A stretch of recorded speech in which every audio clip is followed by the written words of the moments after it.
Moi, je trouve que l'Afrique, c'est un continent qui sera celui que connaîtra mes enfants. Hein. L'Afrique va se développer par définition, parce que c'est quand même... D'abord, il faut rendre hommage aux Africains, parce que l'homme est né en Afrique. Ah non, non, non, mais ça c'est une certitude scientifique. Il y en a certains ici en France. Oui, oui, non, mais ça veut dire qu'ils ont la mémoire courte. Mais bon, si je peux, l'Afrique c'est un continent colossal.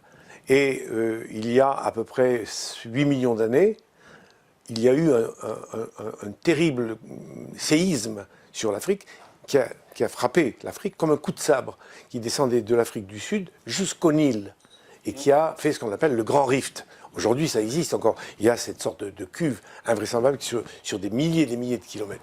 Quand c'est arrivé, au niveau de la forêt équatoriale, vivaient beaucoup d'animaux. Hein, et dont une qui nous intéresse particulièrement, qui est une espèce de singe qui était les ancêtres du chimpanzé et de l'homme. Ancêtres communs.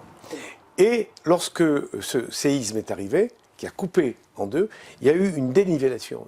Ça s'est fait en marche d'escalier. Il y a eu une naissance, le socle s'est brisé, et il y en a une partie qui a fait une marche d'escalier. Ce qui fait que lorsque le vent et les nuages arrivaient pour verser leur lot d'eau, d'humidité sur cette forêt bourrée de lianes et bourrée de végétal, les nuages butaient contre la marche d'escalier, inondaient toujours la forêt équatoriale, mais la partie supérieure, privée d'eau, est devenue savane, avec des hautes herbes.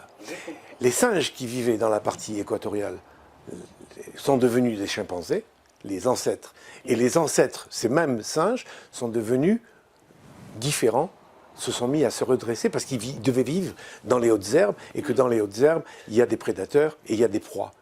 Donc, à partir de là, s'est enclenché un processus entre le cerveau et la main, puisque l'animal s'est relevé, donc il a eu des mains qui pouvaient devenir...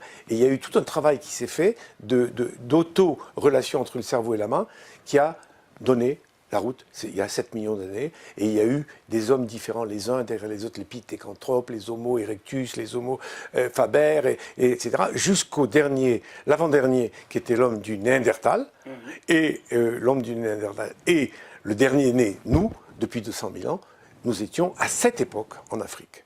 Et qu'en Afrique, il y a 200 000 ans. À partir de là, on a commencé à émigrer, à aller en Asie, à aller en Europe, etc.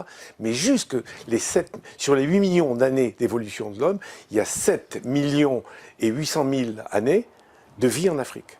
Total. Donc vraiment, c'est pas... il est né en Afrique par hasard. Vous n'allez pas vous faire des amis, Pierre Ducamp. Hein. Mais pourquoi beaucoup sont créationnistes. Il y aurait un dieu qui aurait créé. Oui, bon, d'accord, mais le dieu, bon, il est africain. Voilà, donc... non, mais c'est bon à dire, parce que si vous voulez, ça remet les choses à leur place. Nous sommes des Africains. Les Africains de la diaspora. La grande diaspora. Oui, oui. La première diaspora, vous voulez dire. Oui, oui. Voilà. Donc voilà, un petit salut aux Africains que je respecte beaucoup.